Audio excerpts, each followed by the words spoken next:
Le secteur que vous pouvez voir sur la carte, qui est de 1971, s'appelle le Pré-Gauchet. C'est sur ce secteur que la mairie de Nantes envisage de construire 1500 logements et accueillir plus de 8000 habitants pour lutter contre l'étalement urbain. Ce que l'on peut remarquer en 1971, c'est que ce quartier est composé majoritairement d'usines. C'est un quartier industriel qui est aujourd'hui en friche. Et c'est ce quartier qui fera l'objet d'une transformation importante dans la mesure où il est situé à proximité de Nantes. Sur cette vue verticale du Pré-Gauchet, nous pouvons voir justement qu'il s'agit d'une friche industrielle. Une friche industrielle est un quartier laissé à l'abandon ou en cours de transformation. Nous pouvons voir la trace laissée par les anciens réservoirs. Ce quartier a de nombreux avantages, à sa proximité avec le centre-ville, mais aussi de nombreuses friches industrielles, bien sûr, mais également l'importance des emprises ferroviaires qui peuvent constituer un effet barrière.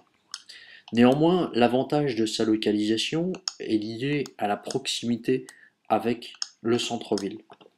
Nous pouvons voir que celui-ci, malgré les emprises ferroviaires et l'effet barrière provoqué par les voies de chemin de fer, ce centre-ville est relativement accessible du fait de la forte densité de transports en commun. Cette vue verticale nous permet de voir la localisation plus précise et sa situation par rapport au reste de la ville.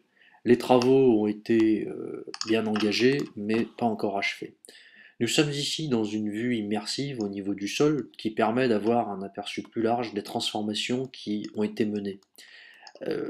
Cet espace montre ce qu'est une friche industrielle, qui est un secteur donc abandonné.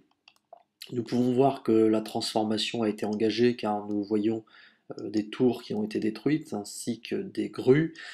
Ce type d'opération est appelé rénovation urbaine. C'est l'exemple du quartier de Grand Ensemble que l'on appelle plus généralement cité, la cité de Malakoff à Nantes, où de nombreuses tours ont été détruites afin de créer un cadre de vie plus convivial.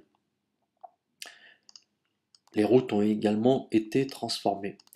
Les premiers effets de la rénovation urbaine dans le quartier du Pré-Gauchet se manifestent par l'existence de bureaux, de tours. L'on peut voir que cette transformation n'est pas encore achevée dans la mesure où il y a encore de nombreuses grues.